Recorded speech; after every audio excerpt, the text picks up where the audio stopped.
Good morning, LinkedIn. Happy Friday. Welcome to Let's Build It Daily. I'm your host, Chris Carolan.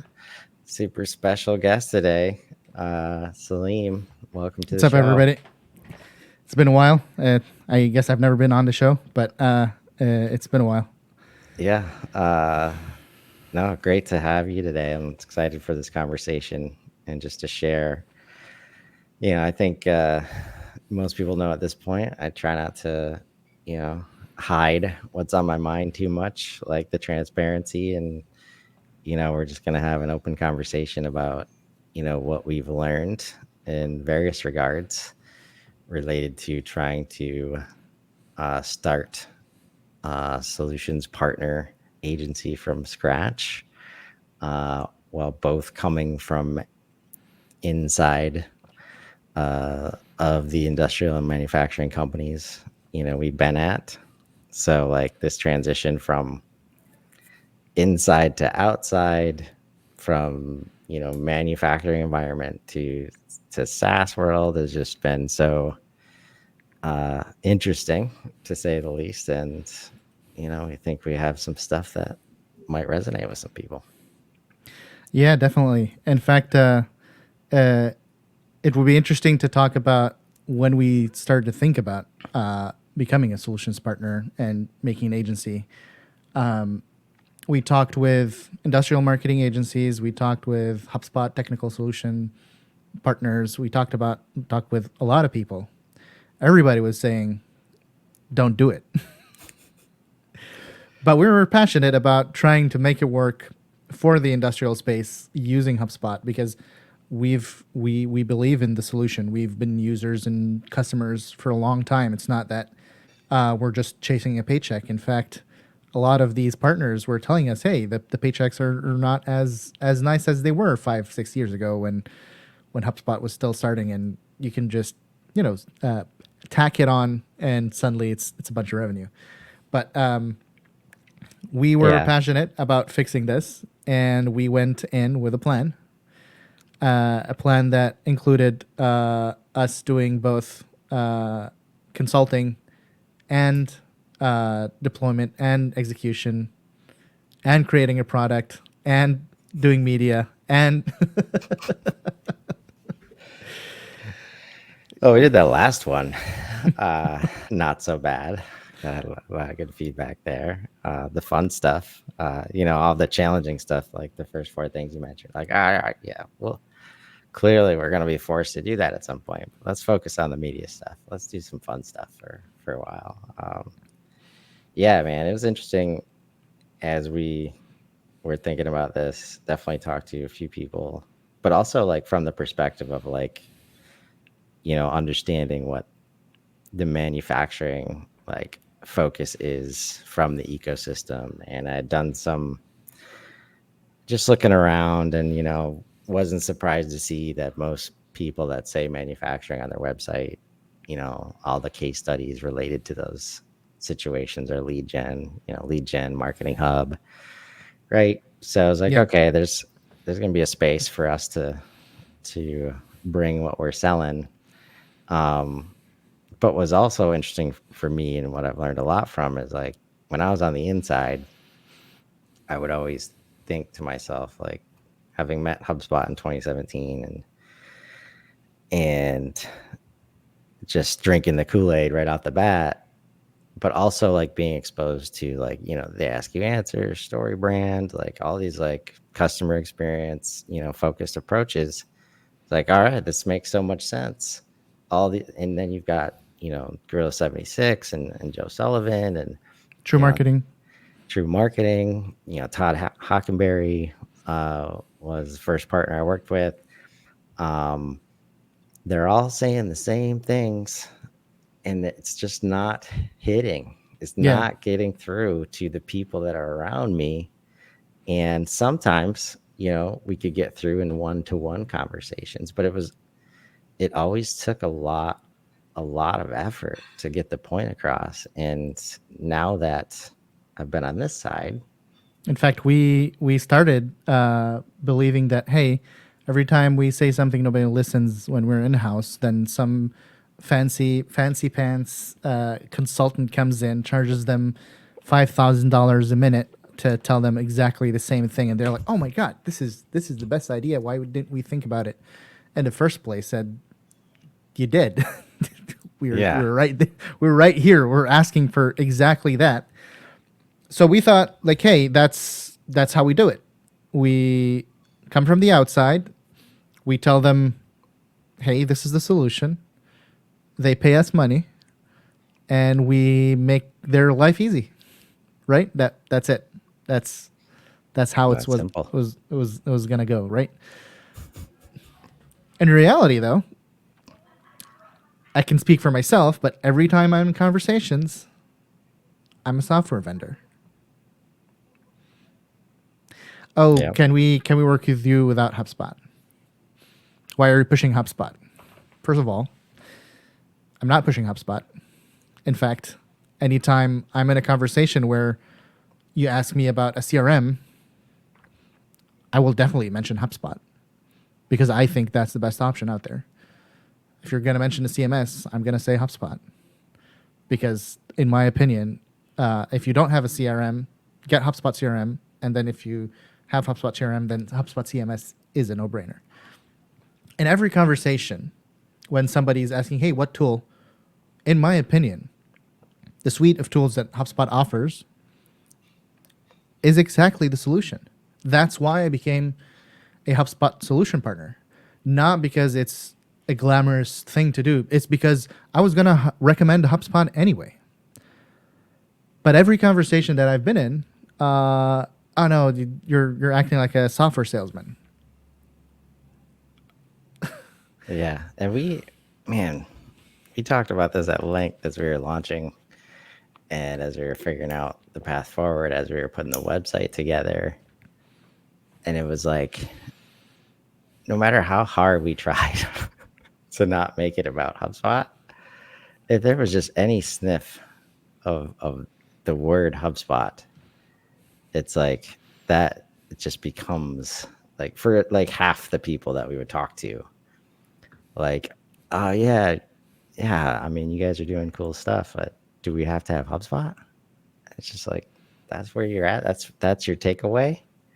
Like, and it's just like another notch, in the idea of like this relationship that's been created, by vendors.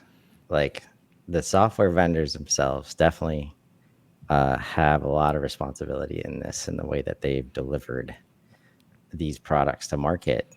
But just there is so much baggage around trying to be sold to, not getting the right tools for the business, implementing, systems that we don't use or don't work or cost way too much. I Yeah, agree, Ryan. it's I a good agree. point, Ryan. But I And will that's why we were say, passionate. That's why we were passionate to solve it because we thought we were stubborn enough to work all of our careers in industrial. Hey, maybe we can get through. We can punch through that wall. But what we've seen recently, especially with agencies that are focused on the industrial space, everybody's slowly moving away from challenging challenging them from their old ways, and they're slipping back into just, okay, you're not going to change your ways, how can we enable you to do your way better? And that's slightly disheartening. yeah, and I told you from the get go, it's like, I proved on the inside that I could get alignment for like this, customer experience focused approach, like to growth, like let's be the best resource. I could get, $1 million budgets when there were none before. I could get a team of 5 people from nowhere. But then when it was time to execute, we couldn't get anything done.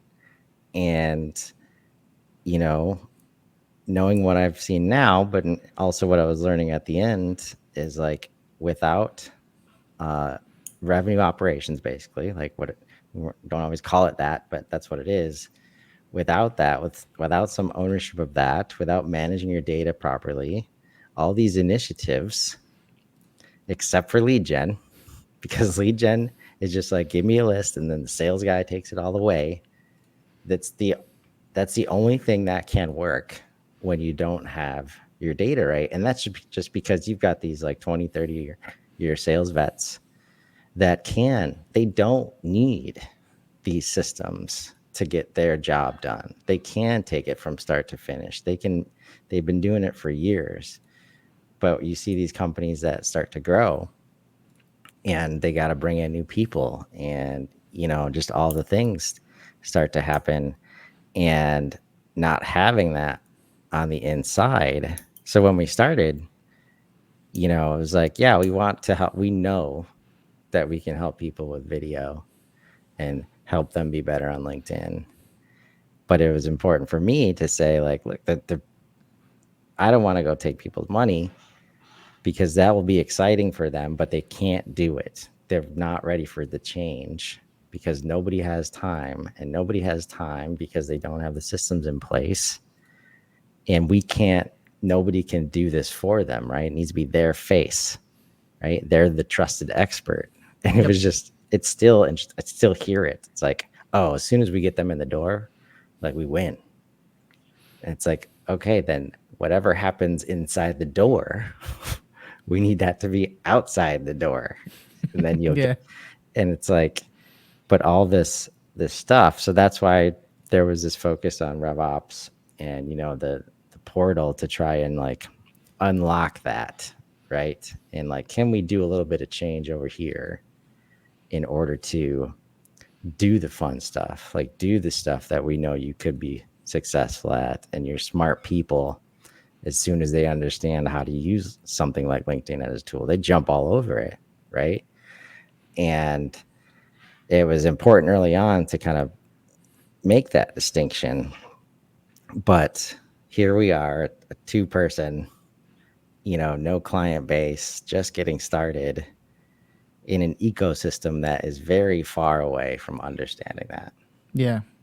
In fact, to answer Madeline, I wrote this in 2020 about how the devil might be torturing you, talking about the industrial space, how they stick to their vendors and their ways, etc. So, Yeah, go check it out. and the insights, because I've dealt with imposter syndrome for a while, and still do occasionally. And it's like, when we talked about this a lot, like, who are we? Like, what? I mean, yes, I've been in the space for 15 years, but like, we've never consulted on this stuff. Like, we had internal conversations, but clearly learned a lot of ways not to do stuff. But don't have a huge like record of wins, and here's how much we made this company. And so it's like, who the hell are we to be talking about this stuff? But there's insights, like, to Ryan's point, like, this whole RFP game and the regulations that determine what can and can't happen in industrial. When you have organizations like the NFPA that don't update their regulations or their standards, but every 3 years, Yeah. it's literally impossible for you to move forward with a product faster than that. And it creates this kind of like, so the veteran sales guys, they've accepted that for a long time. They know how to play the RFP game, and it's the game they've chosen to play. And honestly, prior to this era of digital and personal branding and being able to like, play the different game of talking directly to CEOs, that was the game. You had to be good at it. And transitioning out of that is a challenge. And the disconnect inside of SaaS, who's never had, that challenge doesn't exist, right? Yeah. It's always been direct, message.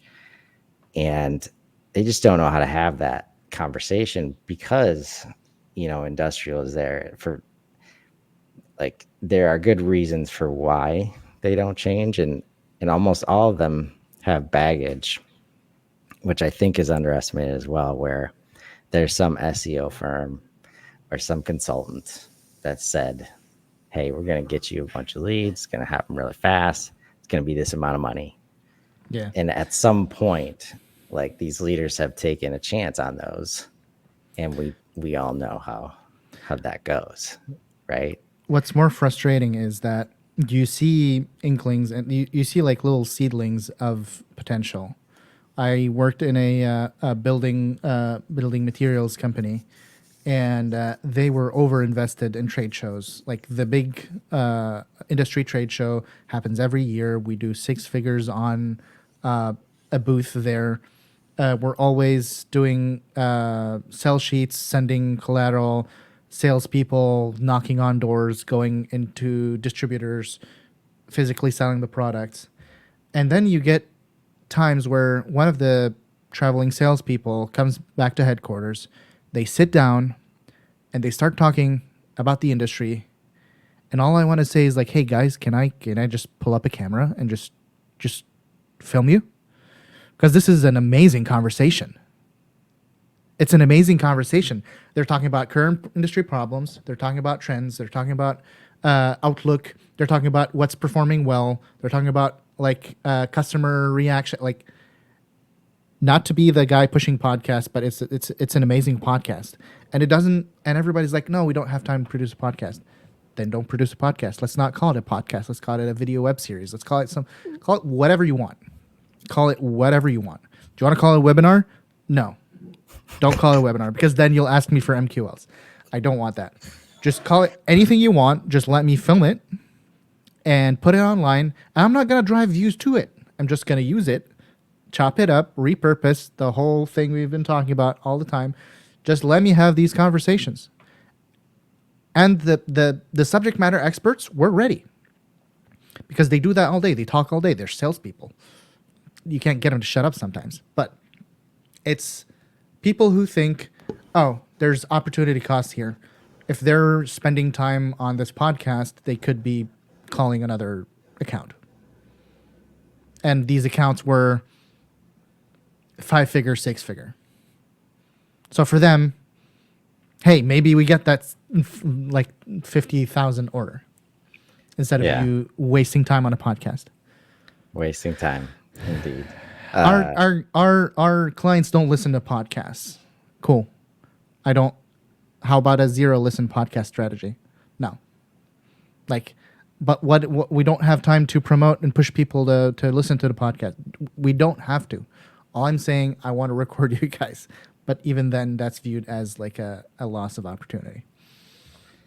Yeah. And I think this speaks to, like, why the title of this episode is what it is. It's like, they haven't had a lot of consulting like this. Like, I don't think anybody's been willing to talk to them, in this way. That's what I've seen on the inside. That's why I wasn't successful with some of my partner relationships. And so that leaves implementation, right? So I buy the tool. I might buy the program, right? But since I don't know these concepts and how to think about this stuff, right? A podcast or a recording of, when I say what we need to do is take whatever happens in the sales process and bring it out here, that means the conversation that allows you to educate, the one-to-one conversation that you're having with the customer, that tells them what the hell you're doing, in that they are buying you in that instance alongside of the product. That same conversation, we're recording it and putting it over here so that, it might not even be in a place where anybody can access it. But now you can even give that to somebody else in your organization and just share that with somebody. And it's like, without understanding that, it's hard to understand the need for these systems, because even if that's where, like, if you just have the consulting without the implementation, right? Now you're like, okay, let's do that. And what happens is you have these rock star SMEs that have just started doing all the things over the course of their 5, 10, 20 years at the business because they've had to, like learning Adobe, learning how to update websites because they had to. Now they're like, oh yeah, I'll get on a video. I'll even, you know, pick up, Premiere. I'll learn how to use Premiere because they just love the content so much. Right. And then you hear them like, man, I spent like all weekend working on this, getting this video. It's like, yeah, Yeah. that's not scalable. You cannot keep doing that. No. So without a process, and then it's like, oh, I spent all this time and now nobody shares the video. Nobody's doing anything with it. And it's like, right. It's like there's just all this stuff in place and they require different resources. And it's just the kind of the challenge of all. It's the challenge of growth, right? Yeah. In fact, to answer Ryan, I tried that. I tried to pitch that, but a six-figure trade show booth makes sense to them, even though they never managed to get a written ROI report that is bringing them back business. But the typical, if we're not there, people will think we're out of business, as if websites don't exist and the internet doesn't exist. But me asking for, let's say, $5,000 to outfit a nice looking set because they are into looking like they're professional, $5,000, that's too much. Like, I was already doing video, but I was doing video for newsletters, corporate identity stuff, like, but not content. To move on to the next point, I wanted to show Caleb King's recent post, talking. He's a team lead and principal consultant at HubSpot, and for me, like, if he can do it, why not us? He talks about how he is a consultant, how he helps translate existing business processes into HubSpot, improve their operational processes that are already running in HubSpot, contribute to the overall strategy of the business, specifically focusing on go-to-market teams and operations. We do that, right? Don't we do that, you and I? Yeah. Yeah. One caveat, though, he doesn't implement. He relies on partners to implement because they understand that they cannot build a implementation organization inside of HubSpot to do that. Yeah. And I believe we came to the same conclusion. Right. Well, we definitely came to the conclusion that it's a different ball game when it comes to the resources required to do this. Excellent point by Ryan here. That's a whole nother conversation. I know you have anecdotes about this, Chris. Yeah. And it's not like trade shows aren't inherently bad. We all love people interactions. It's just the way you show up. You could be getting so much more value. And how much of that is this whole conversation? It's like, yes, you took the time to do that video over the weekend. And it was valuable for this one sales process that you got the deal on. But if we had a web page up that we could put it on, could we get 10 more deals? Like the money and effort going into Google Ads, if we were putting it over on LinkedIn and doing some organic. Now that same level of energy and effort and cost has like 100x the results, right? So all of this is like an optimization in figuring out what works for your business, right? But you can't do that without data.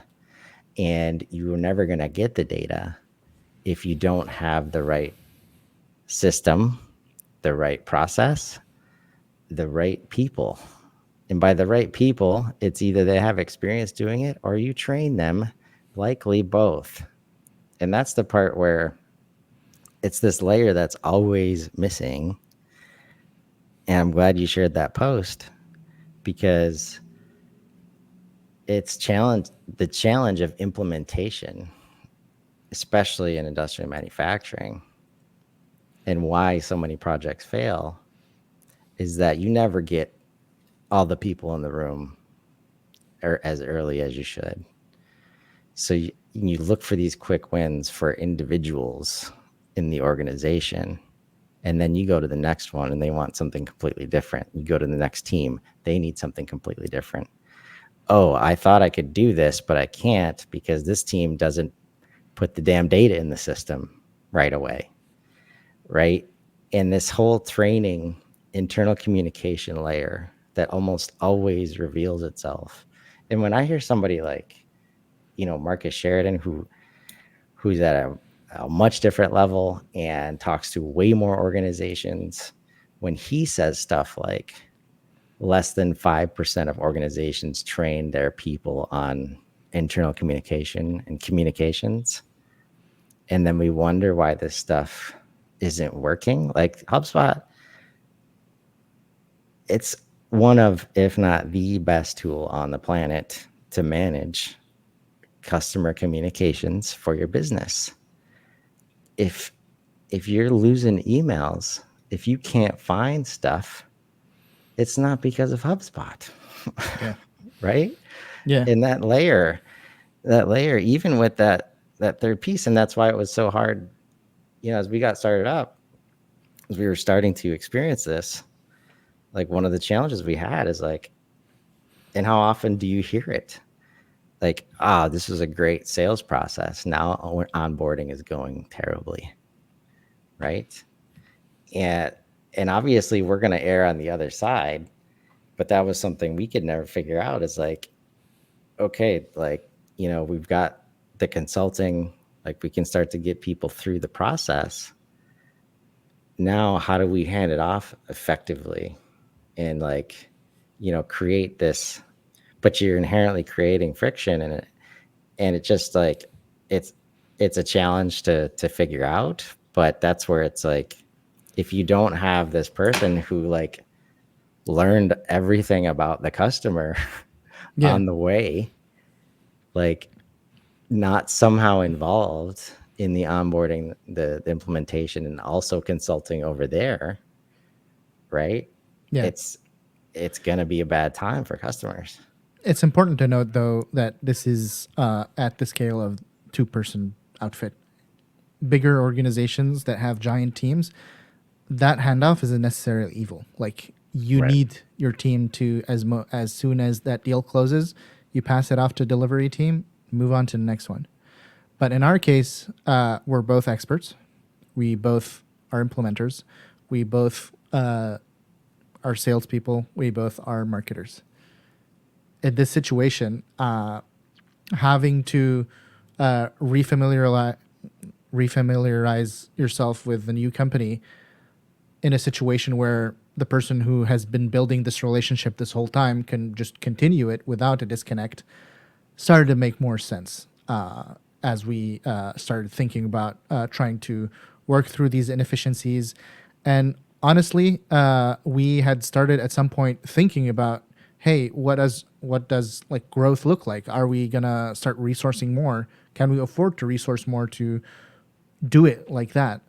And at that point, when we felt like, okay, we're not there yet, we're not there to like get another set of hands to do that model, then we started talking about like, hey, you've been talking with this company for what, 6 months?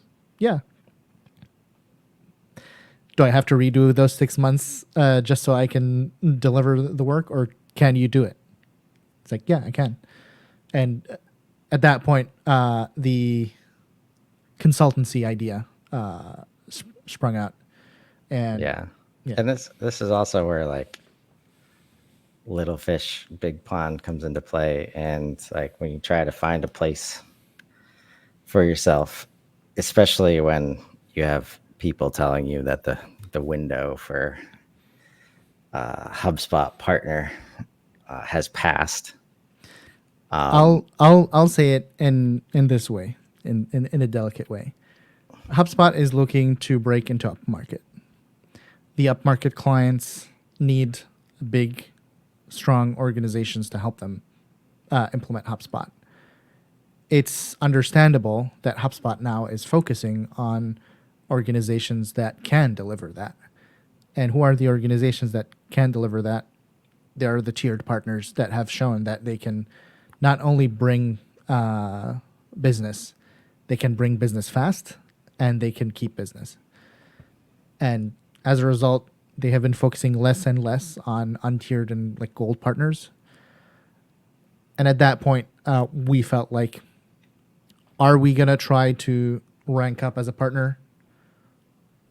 That needs a different strategy than if we're just trying to stay in the program, stay in the loop, keep our access to HubSpot sales enablement tools, and just be HubSpot advocates versus trying to build an organization that can tier quick from gold to platinum to diamond to elite someday. That needs a giant team that doesn't exist right now. Yeah. And that in the face of like, HubSpot's growth goals when it comes to the partner ecosystem. There's just so much stuff that's at odds in that, like, as they need to expand the overall number of partners to just be able to handle the volume. But you're incentivized to get the quick wins, to try to get as many points in the door. And on the other side, you have a sales team that is also incentivized by selling software. And they cannot let high cost implementations, free onboarding, get in the way of that, which means the little guys are incentivized to do like free onboardings. And I think there's some who have done this very strategically. And if you're resourced to be able to do that in a profitable way, knowing that you will profit later, and you're going to care for the customer and actually implement effectively. And it's not based on like the lowest amount of hours and the lowest amount of effort. It's just basically you're giving this value for a different price than you would normally, right? That's one of the only ways you can grow the base quickly enough. But not everybody's going to approach it that way. So when everybody's driven by points on this side and commissions on this side, like there's a prospect right now where it's like, because we're always challenged by this thought that HubSpot is too expensive or too complex, which inherently, if it's a complex system and you think it's valuable, it's probably going to be like a little more pricey. Yeah. Right. So like, but I'm working with somebody now where it's like, they have all these systems. They have a completely capable RevOps person that's using Zapier and using all these things to make it work together. And they just want to start reducing the number of systems. They want to focus on transactional, efficiencies. And honestly, since they know how to use Zapier effectively, they don't need automation right away from HubSpot. What they need is understanding the data structure and putting the right properties in place. But functionally, they need Starter. Like Starter will be an immediate value to their organization, but that doesn't mean they can do it themselves. Yeah. And that's where it's like, it goes against the partner incentive of sell pro or enterprise to tier up. Like the best solution here is for us not to benefit from the solutions partner program and just help them implement Starter, which is the same dilemma with solopreneurs and small teams that are looking for a website solution, for example. HubSpot CMS Starter with the right theme with the right well-built theme from a HubSpot partner, suddenly it gives you a end-to-end sales, marketing, service, and website system for the price of what now it's $15 a seat per month. That's amazing, but that's also not something that is going to put us on the board for the partner program. Right. There's no reason for me to go push them onto, well, now it's Content Hub Pro, because they're a one person shop. They're not going to be using Content Remix. They're not going to be using memberships. They're not going to be like all of these really exciting features that we love, because we are thinking at a different level and working with different organizations. So now we're incentivized to not work with these teams, even though the revenue from these teams is good, but it's not contributing to the HubSpot partner program. Right. Because I'm still going to be able to, either do our RevOps roadmap, or, an ongoing, like, $2,500 a month, like RevOps consulting, right? To help, Or content like, marketing services that don't really need HubSpot. right. To help them, move forward with whatever the challenge is, and have HubSpot Starter be the place that they can do that in. And when I hear, like, so my immediate, and this doesn't have to be one person shops either. Like, this is a double digit number of people organization, and even up to like 50 million, where if they're still in spreadsheets, HubSpot is going to be an immediate value as long as it's positioned and implemented effectively, Yeah. even at free, right? But honestly, if you're looking at free, I mean, $15, I mean, come on. Yeah. But I've actually heard, in this whole like immediate value, like the HubSpot internal people understand that. And that's when they're trying to get them in the door and get them into HubSpot, because they know it'll be valuable, but they can't go below pro because that doesn't do anything for them. Yeah. Right. On the So other you have side, pro and you have this cost. There's definitely like a cost barrier for some companies. So if the focus is, I got to sell HubSpot, and they have this budget, that means pro, and we have no budget for implementation. right? Right. That's what And Ryan is basically saying. A multi enterprise integration at 12K that looks like they just pressed install, put a couple of users in, and that's it. I mean, I was seeing it for 100K, dude. Like end of Q1 incentives, where it's like 60 hours of work listed in the scope, like for 100K, $17 an hour. Like, guess what you're gonna get for that, Yeah. right? And that's where it's like, since the system is incentivizing people to do it that way, the customers are going to churn. Or if you're lucky, they're going to still see the value, but it's going to be challenging, and then they're going to have to move to a different partner. Like Ryan at Appstate in that case. And it's just like, you have this, it's really like, I can't say enough how unique of a product HubSpot is in terms of what's existed prior to even last year. Because HubSpot 18 months ago, like, if you haven't heard 1,000, updates, 800 updates last year, they're somehow eclipsing that pace this year. They've clearly found a way to differentiate based on product functionality and just serving customers, right? That's been the MO for a long time, for the whole time.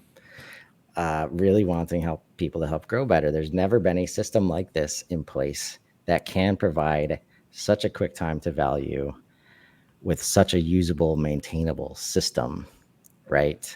But there's a lot of complexity behind the scenes required to do that effectively. And if we're just throwing tools at them, it's not going to help them. And when you have this, so we have misaligned incentives over here. Meanwhile, this amazing value at free and starter level, which matches with the product-led growth, execution. But then we hear, oh, not a lot of people upgrade, from starter to paid. And it's like, yeah, because they can't do this part by themselves effectively. Yeah. Very often, right? And just because it's easy to get into and easy to use, we've just got to do better. But there's nothing in the system. Like, clearly, I'm not as revenue driven as most people. And like, I want to do what's right for the customers. And in most cases, right? But I also would love for everybody to start using HubSpot. In so many cases, whether it be for reasons of I think HubSpot costs too much, or I'm just using spreadsheets, or you just have to start at starter, right? If the ultimate goal is helping this company grow, and we know eventually, even right now, they're going to get value out of HubSpot, that's where we got to start. Just plain and simple. But that doesn't mean we tell them they got to do it on their own. Because they can't afford our help to set it up. Right. Because but they that's bought what we're telling a bigger tier than they need. Right. Yeah. But that opportunity doesn't align with what I need to be doing as a solutions partner, because I'm not getting points for that sale. Yep. And it's like, I have some optimism when I hear Brian Garvey in his first episode of Good Morning Ecosystem suggest that, maybe there's, like, right now we have app partners and we have solutions partners, and maybe there's a future with other partner groups in there. But I think there's a ton of opportunity to take and leverage all the value that is packed in free and starter, and helping people like do that well so that they move up, right? And I got to imagine there's a ton of free and starter users out there that if they had somebody to help unlock, some of that value, this is the customer success function, right? Like, if they can be successful at that level, can they be successful at the higher levels? If you're helping them grow, like, if that's the goal, right? Then at some point that will happen. So it's been an interesting, journey understanding all the nuances of this. And that's why we're taking this new approach of like, so so if we're gonna give a short answer to anyone who's watched us for this whole episode, the short answer is our subtitle is going from a sustainable growth agency to a sustainable growth consultancy, to focus on the fact that we are focusing more on helping you figure out what you need to be doing versus us doing it for you. The second part is we are still a HubSpot shop, but our goals in the HubSpot ecosystem might not be to grow and become an elite agency, but we are still a HubSpot first shop. And if you need RevOps services, you most likely will be working with Chris. And if you need marketing services, you're most likely working with me. Does that sound right? Yeah. It's we're trying our best to figure this out, right? We know that we can help with a lot of challenges out there right now, and we're just trying to understand the best way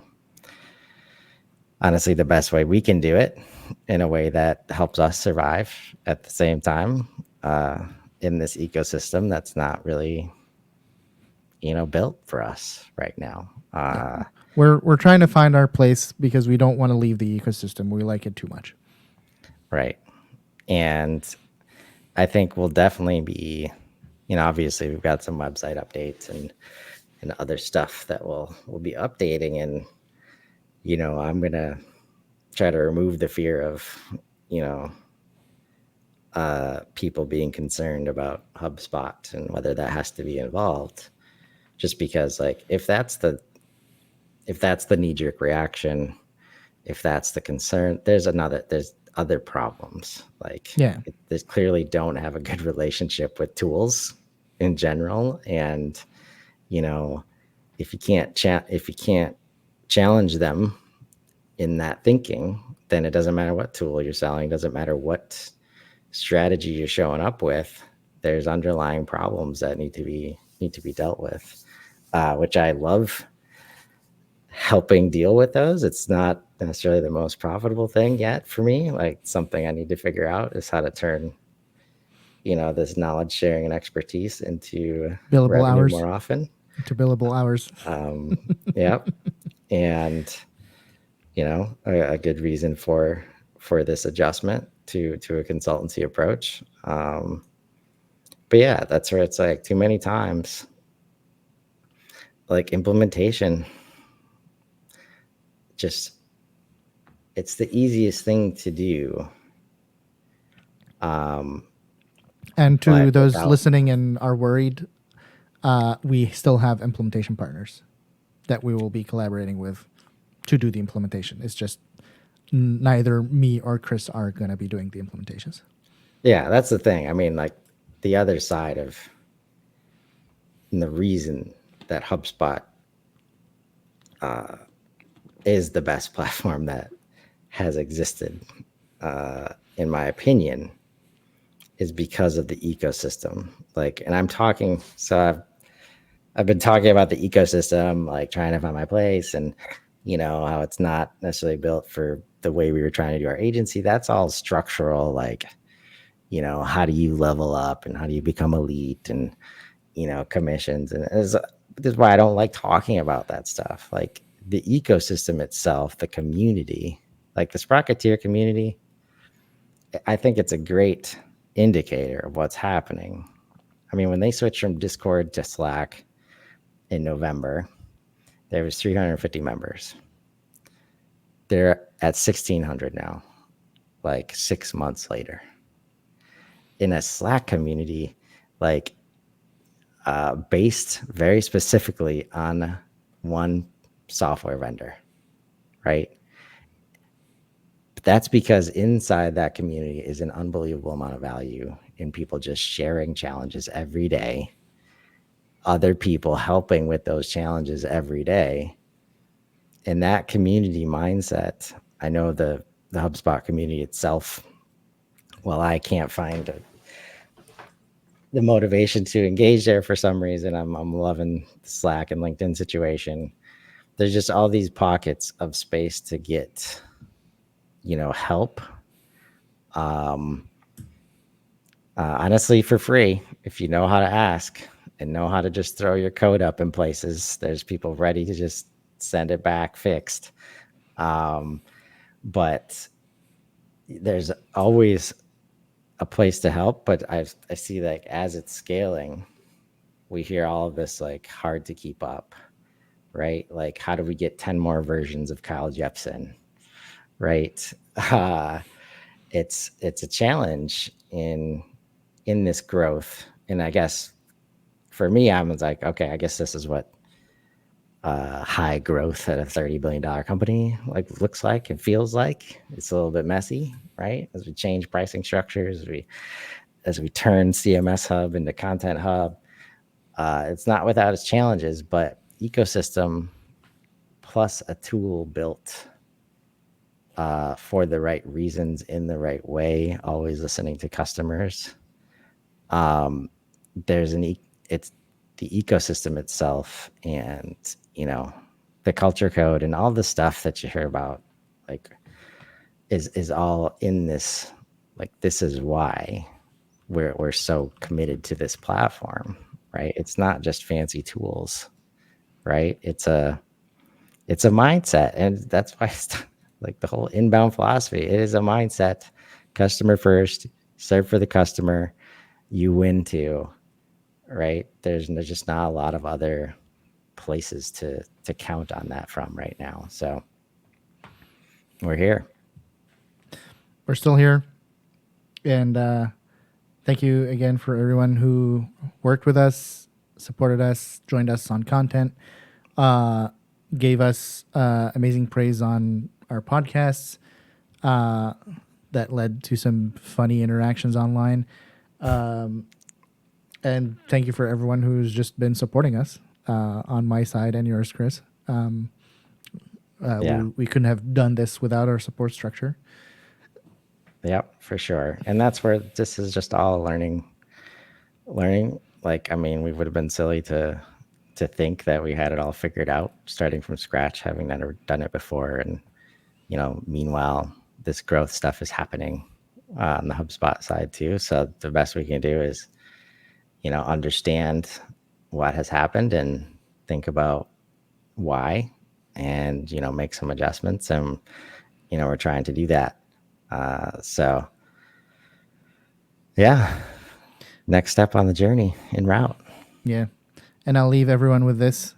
The most expensive tool is the one you own and don't use. Well said. So look for those opportunities, especially in your stack, especially in the partners that you're working with. And let's grow. Have a great day, everybody.